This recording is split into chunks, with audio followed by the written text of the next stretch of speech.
And then we have Bob over here that was past master actually now, right? Yes. Yeah. And then your name, sir? Alan. Alan? Son of Tyler. Okay.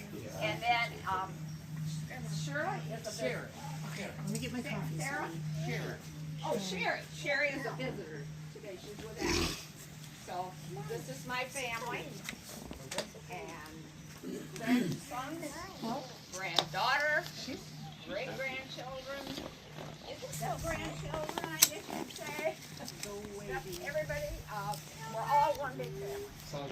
And we're very happy to have you here and doing this because this gives us closure. And so, thank you. Have a Okay. seat, Mom. I just want to begin by saying that when I met Sandra and Bruce at the campground, that was in 2004, I didn't realize what a close-knit community camping is. And no matter what people's background, no matter what their education level is, no matter how much money they have, they seem to just kind of let that all go by the wayside when they camp, because they're not interested in that. And I got to know Sandra and Bruce very well because our RVs were close to each other, and we had many talks, and I don't remember how many things I said that were probably inappropriate. You want to sit there, Yes, that's true. We had that in common. We were proud of that. And I wanted to give you a little bit of history of masonry because there's a lot of misunderstanding on the part of most people as to what masonry represents. Thank you. Think back several thousand years ago at the time of King Solomon. They had to build a temple for the king, and to be able to find the artisans required to build this temple, you had to have qualified people. Well, one way in which the people were qualified is they didn't have documentation like we do now, where you can get copies of things that you need or to find out who's certified in a particular area. So masonry was created, and they gave signs to each other which indicated their level of expertise in whatever work they were doing, and most of it was masonry. Some carpentry work was done too, but it was mostly masonry. And so they had ways of identifying a person's abilities to do a job just by hand signals, and therefore they hired qualified people to job that done. And then masonry evolved over the years. Now it's mostly symbolic because we're not going out quarrying rock and building things. But the principles of masonry, which is kind of a brotherhood, a similar feeling that you have when you belong to a church. You have someone that you can relate to, someone who, when you need their help, will support you. And the Masons have been very good about supporting not only other Masons, but also to support the family members of those that have departed. And so therefore, we're here today to do a little ceremony in recognition of what Masonry probably meant to Bruce. Bob? Thank you, Alex. Okay. Brethren, we are assembled as free and accepted Masons in a memorial service to pay tribute to our beloved brother, Leonard Bruce Hawk. Leonard was born on August 16, 1935, and he was a Mason for more than 58 years, becoming a Master Mason in 1967. He served as Worshipful Master from 1984 to 1985, and big-time lifetime member in 2009. He has now answered the summons of our God, and it will precede us into the everlasting joy and refreshment of the celestial city in which we all shall all be united for a glorious eternity. I'd like to say a prayer now, please. Supreme Architect of the universe, we approach Thee again with thankful hearts, as Thou hast permitted us to speak to Thee and has assured us that our prayers will be heard. We humbly seek Thy favor.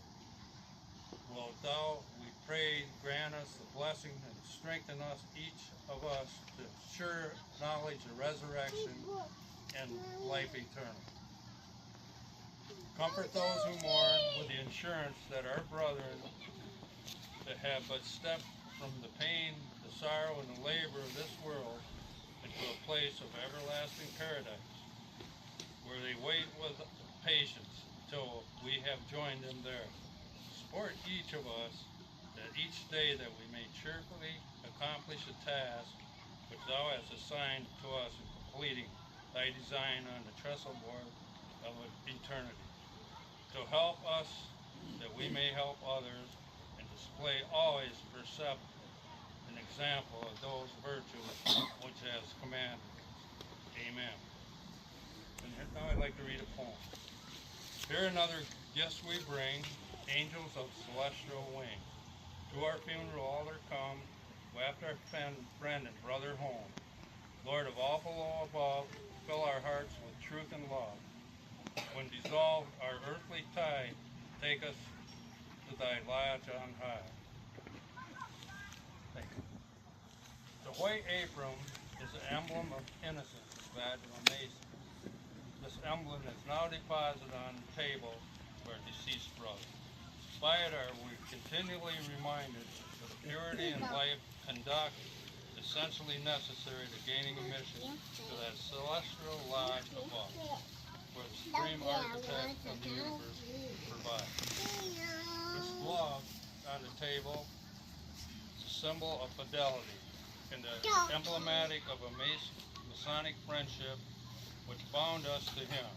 Which is testament of the clay that lies before us. It reminds us that while these mortals shall not see him again, yet by the practice of these tenets of our noble order, with firm faith and steadfast trust in the Supreme Architect, we hope to clasp once more his vanquished hand in the friendship of love.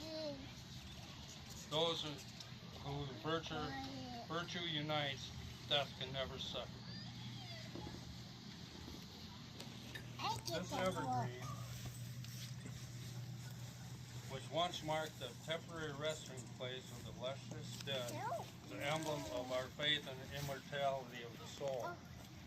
By it we are reminded that we have an immortal part within us which survives the grave and which shall never, never die.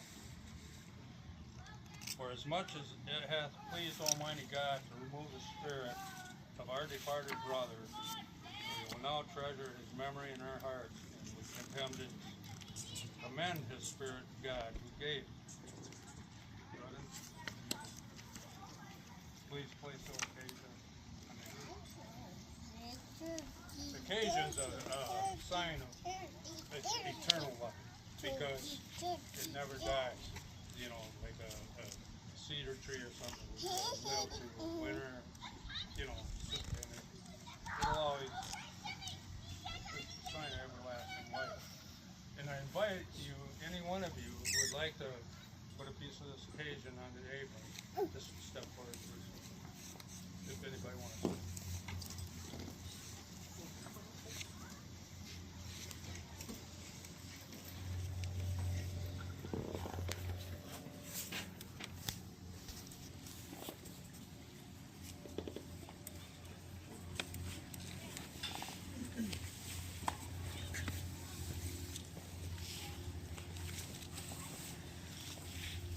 Kids, grandkids, everybody.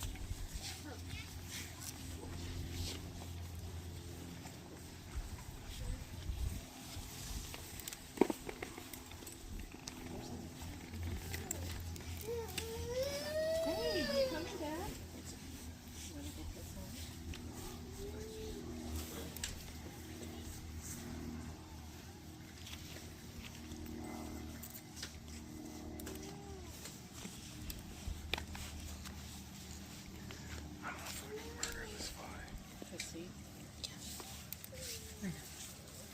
Making sure everybody's okay. Thank you. Thank you.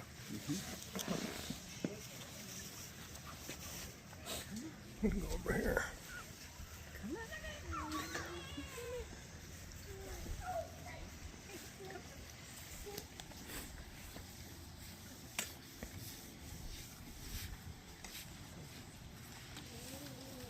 And at this time, I think I'd like to open up anybody that has to say, want to say something about this. Just, any family members, anybody want to say anything about this? I will say that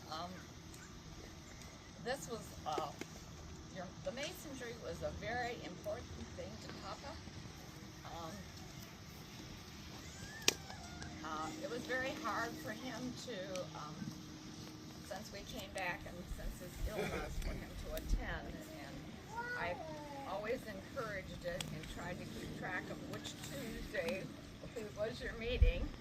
And I knew he needed to get out and be with his brothers. And there had been some problems at the Masonic Lodge in Montague, and he wanted that to be dissolved. He was one of the types of people I always felt like he wanted to change things and make things done the right way. He had heard a bunch of scuttlebutt that was going on, and I said, I think it's important that you go. And he said, oh, I don't know. And I said, you'll feel better once you go. And so when I'd go and pick him up, it was like his spirits were raised. So there was something about the brotherhood that meant a lot to him. And in our discussion of later years, I think that the traveling that we did, knowing that we could crash and burn on the highway with his motorhome and his car on behind, we were trying to, jokingly probably, saying, well, so what are we going to do? Do you want a funeral? No, I don't want a funeral. Oh, everybody I know is dead. I don't even know if I know anybody back in Montague anymore. So that went on, and so we decided that nothing was going to be done except the ashes. I will be put in the ashes with Papa when I die. It can be done, and then it's up to you, and I won't know what you did. And I don't care. So, anyways, the brotherhood meant a lot to him, and he was very impressed with the greenery, because I had an uncle pass away that was a Mason and lived in Indiana. And I think Papa had just become a Mason at that time. Also, when thinking of it, the rolled up tube is from his father, who was very active in Masons. When you become into the Masonry, Masons, you just don't say, I want to join them where they're accepted. They have questions that are asked, or if somebody in your family has been a member and whatnot. So any of you boys that ever decide somewhere in your life you want to, you will be able to say it's in our family and be able to prove it. But anyways, when we went down to that funeral, his wife hated the Masons. She was not a nice lady, and Bruce said, I said, honey, there's not going to be a Masonic funeral. He said, yes.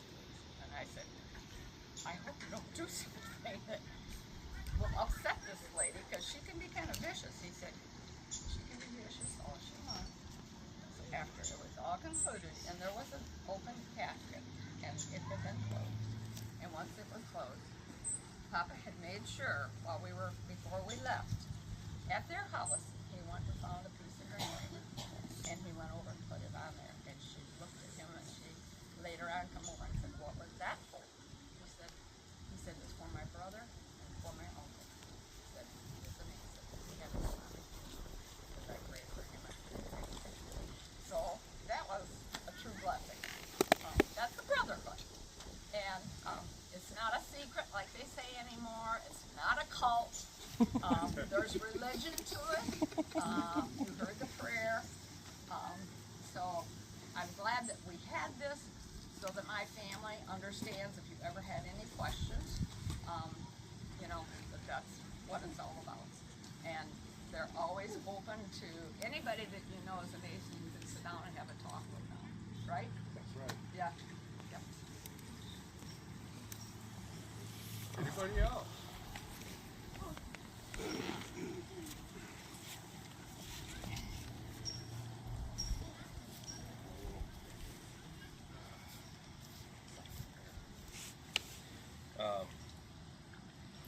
Okay.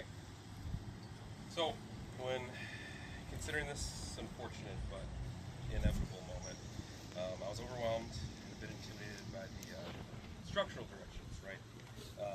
That a eulogy, or in this case, like the celebration of life, they call it an homage or remembrance, something like that, might take. So, I can't tell you what Papa meant to you, obviously, because he was different things to different people, right? All I can offer is my perspective. These speeches involve sweeping lifelong narratives, hyper-personal stories, funny anecdotes, and I could do all that, but you've all heard all the stories 5, 10, 15, 20 times maybe, so let's save that for later. I'm just going to talk about his legacy from my admittedly narrow perspective.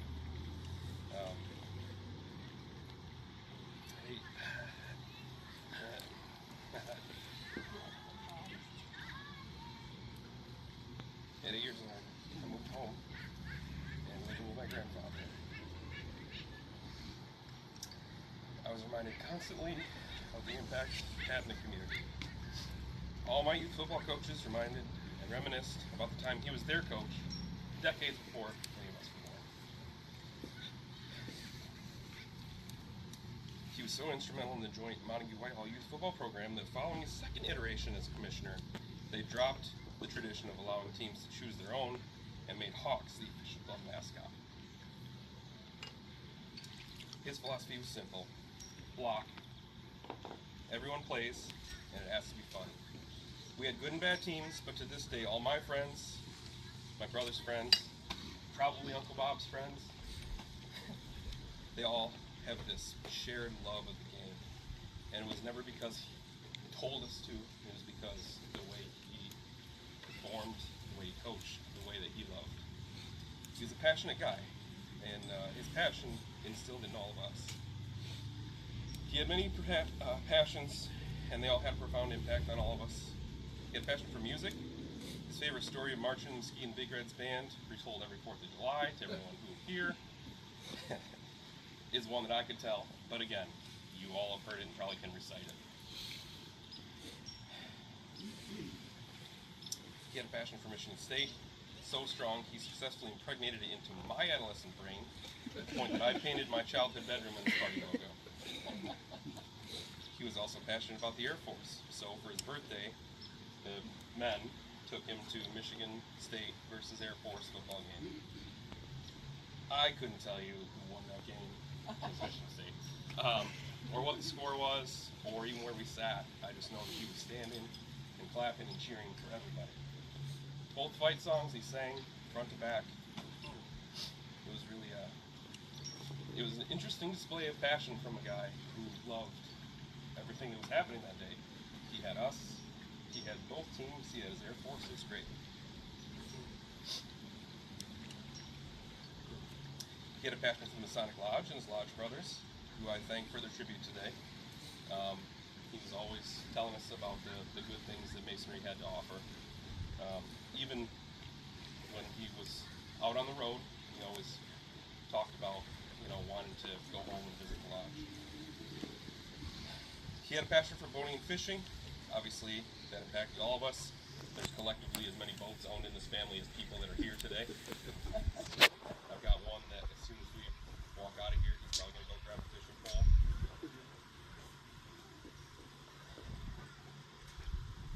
So, the part I'm sure you're all eager for me to get to. His passion for his family. I think that his love for his family was the aspect that had the greatest impact on all of us.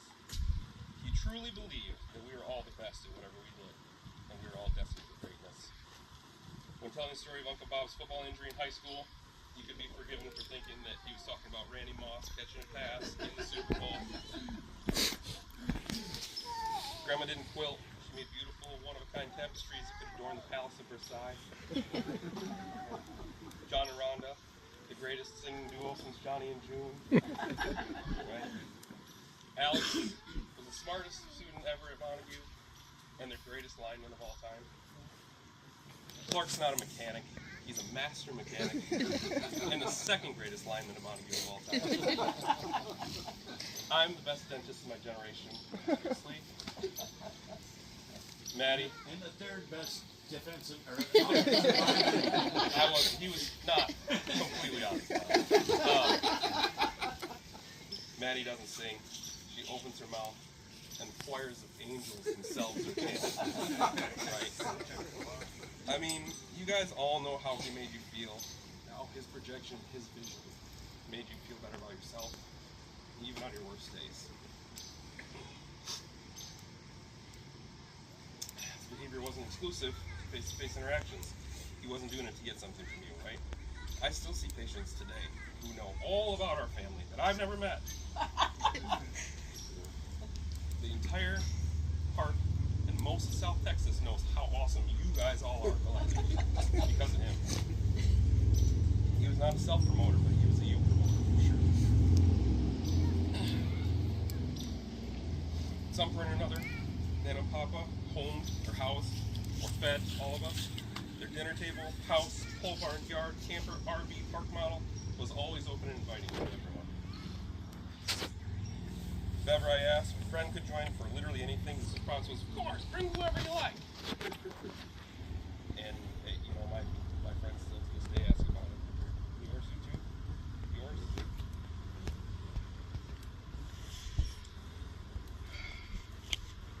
Not once in my entire life did I feel like a burden.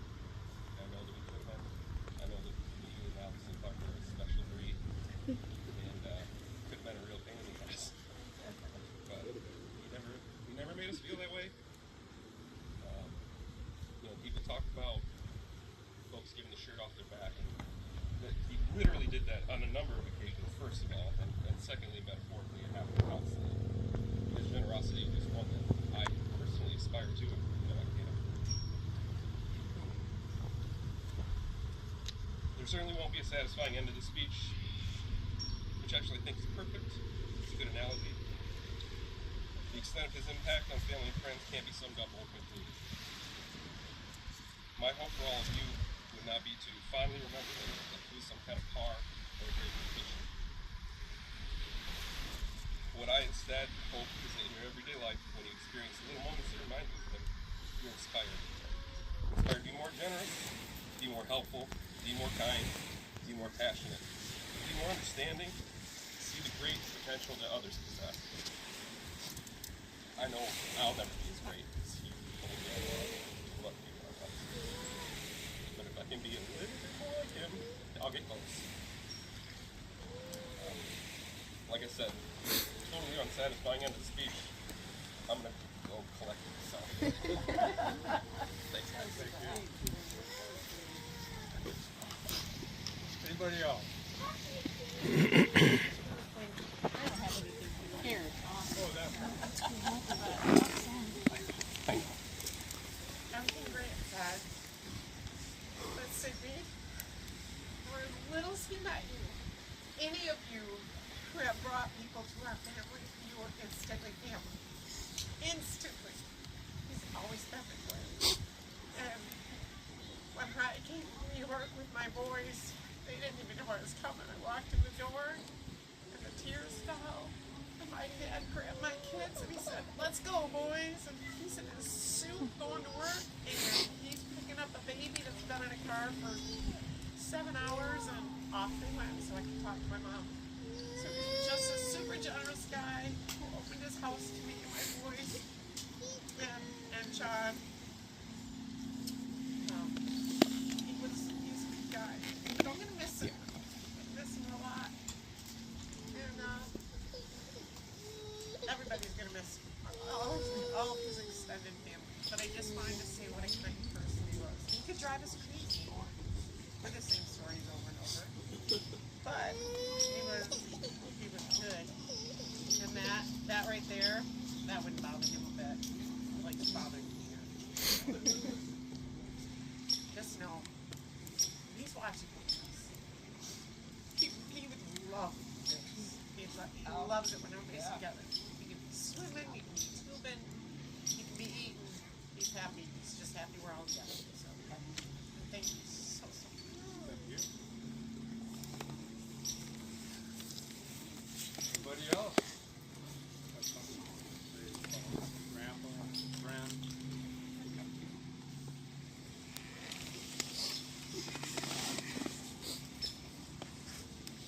If not, I'd like to say that it's been an honor for me to do this. Bruce has did a lot for our lodge, just like you said, in that time of despair, he was really helpful. And I really looked up to him for doing that. And you can tell by his, you guys, your family and stuff, what a great guy he was, if you really think about it. And I just really appreciate it. And with that, I'm going to finish the ceremony. There's nobody else who wants to say anything, right? Okay. Earth to earth, ashes to ashes, and dust to dust. Soft and safe to you, my brother, be this eternal bed. Bright and glorious be your rising from it.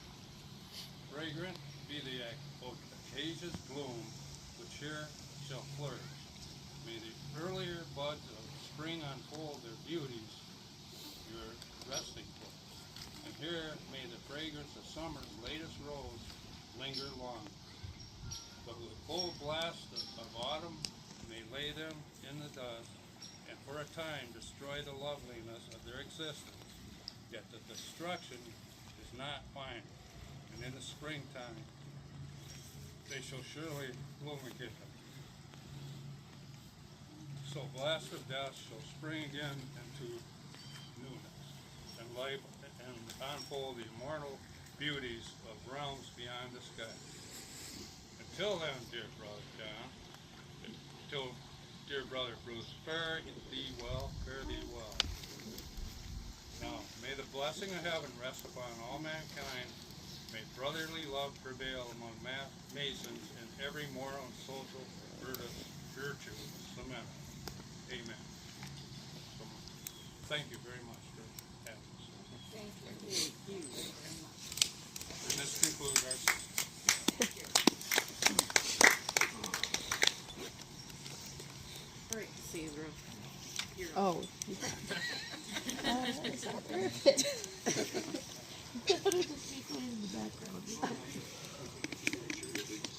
Picture by picture, story by story. Slideshow. Yeah.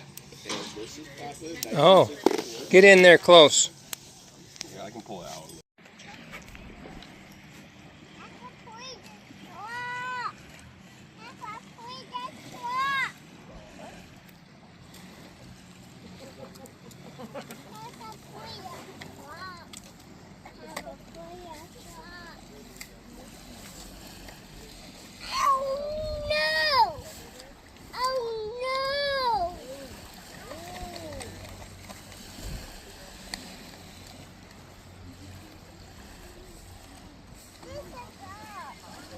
We did tell him that was his whole job.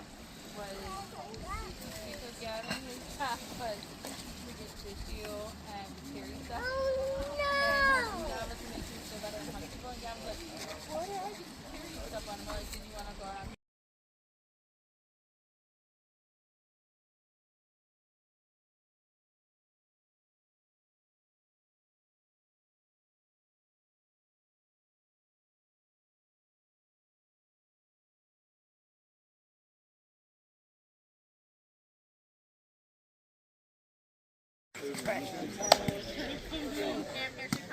Can't watch it.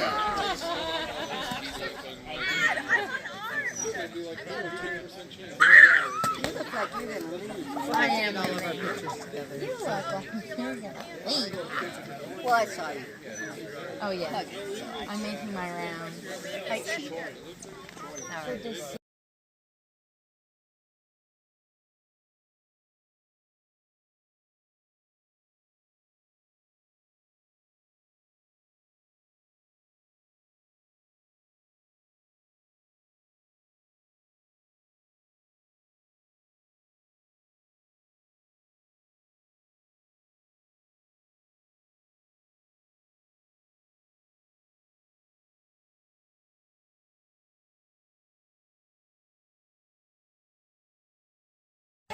So what do we have here, Sydney? What are these? These are Grippo's potato chips, a Cincinnati delicacy. And what's special about them? These are special because these are hand-picked by the factory. They have the most seasoning. These are only sold in Cincinnati. And I'm gonna let the taste. And you got them out of Ohio? You actually Got them out of Cincinnati, Ohio. But they let them. Yeah, please. Somebody. We have to look. We have to look inside here now. This is what Grippo's select. Are you getting paid for this? The select Grippo's chips look like. I wish Grippo's pay me money, please. Now I have to hear the. Oh, look at those! Look at those! Yeah. Delicious. Yeah. You're gonna want more. You're gonna. So all right, now I think Gavin, we're gonna use you as the first. So what is your opinion of the Grippo's chip? The first time you've had a Grippo's chip. What do you think? Pretty good. Pretty good. Pretty good. Okay, that's a start. That's a start. All right, Grant. Now this is father-son testimony here. So Gavin says they're pretty good.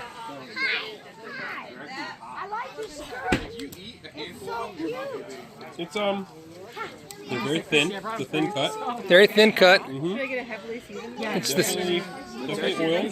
Do you know that these are hand-picked off the line? Only the best chips get in the box of Grippo's? There's no way I would know that. But Well, that's what we've learned today. they're good. They're good. Yeah. Okay, we got pretty good and good. They're huge. Little messy and huge. Jordan, what do you think? What's your rating on these chips? What's your rating on the chips, John?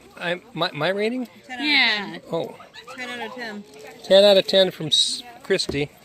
This is going to come in John's mouth right now. They get spicy. Yeah. They do get spicy. Bruce?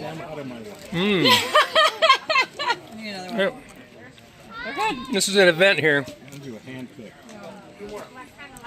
Yeah, get the most seasoned chips. It's got some latent heat to it. Yeah. That's what I would say. When I heard box of chips, that's not what I was expecting. Let's take one more peek in that box there. I do. Nope, can't see that because of the... Potatoes, spice, salt, oil. I mean, that's how you know it's good. Jordan, what's your opinion of these chips? Want more? All good? I got to say, you probably took the most... He's speechless.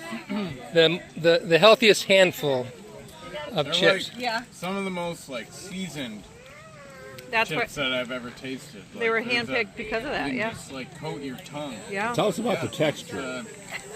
Tell us about the texture. It's kind of light, but it's not overpowering. Not too spicy. Yeah. How's it compared to a Pop-Tart? Nothing like that. Oh, it would not, yeah. The opposite. These are savory. Well, I can tell you it's been a couple of minutes since I had my one chip. And I can still feel it. You did the one chip?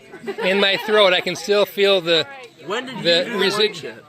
The one chip during this process of filming this historic video here. Oh, I thought you were talking about the one chip challenge. No. That's no. I didn't do that. Okay, well That heat accumulates. Yes, it does. the heat accumulates. My mouth is on fire, but in a good way. No. That's too good. You're gonna love it. Okay, now this is the woman of the day here. So we need your take the chip and eat it like you would a normal chip, and then tell me what you think. All right, Nana's giving it her. Get in there. It's getting there. Your grandson said they were pretty good. Your son said they were good, and you say they're getting there. I'm breathing. Actually, your great-grandson said they were pretty good, and your grandson said they were good. Your daughter hasn't tasted them yet. It's burning out all the bad in my throat. Grippo's It's cleansing. Grippo's cleanses the bad. Remove the bad and have a Grippo. Oh, are we going to let Violet try one? Oh. I've got the other chip for you. Oh no. Mike, have you had Grippos before? No. Have you had one yet today? Yes. That's your second one then? Third? What's your opinion of the Grippo?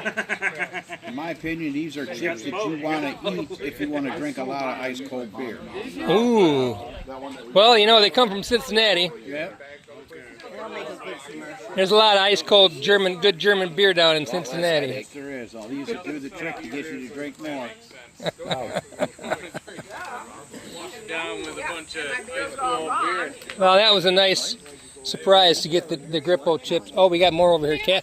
Cassie, what is your opinion of the Grippo chip? 10 out of 10. 10 out of 10. I love it. Jill? I love it. Trav? 8.1. An 8.1. Voodoo chips. What would make it a 10 for you? There's no such thing as a perfect score. Well, there you go. Can't argue with that. It lingers. Al? Definitely finger licking good. Finger licking good. I'd say 9. I'm with Travis. There are no 10s. A 9 from Mel. All right, we're going to sign off. Daddy's got chips. And this is the end of the grip. Oh, there's more Grippos coming. I don't know if we can end this thing. You can buy this seasoning. It's literally just the seasoning on the chips. Whoa, that's never good. So I will absolutely get you some. Yes, please. And All right. it's really good in coleslaw. This ends the Grippo experience for what is the day today? American kettle chips. Saturday. For Papa. For Papa. Yes. The Parmesan one? Thus ends the Grippo experience. Parmesan ranch?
I used to have hips.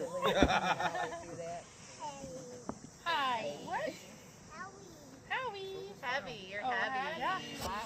You're a chump. No, you need to stand. Oh no. Oh, no. What are you doing? Should be. How long is this one for? It's videoing right now. Oh, ready? Okay, so we have this mommy. Everyone get together. Look happy. Hudson, come here. If Jordan's in the picture or not. Everybody scooching. I'll tuck in. Say cheese. And then tip to the left. Everybody a little bit this way. One, two, three, cheese. Don't anybody move. It's going to be way better than a picture. 1, 2, 3. Wait, is it taking it? Is it taking?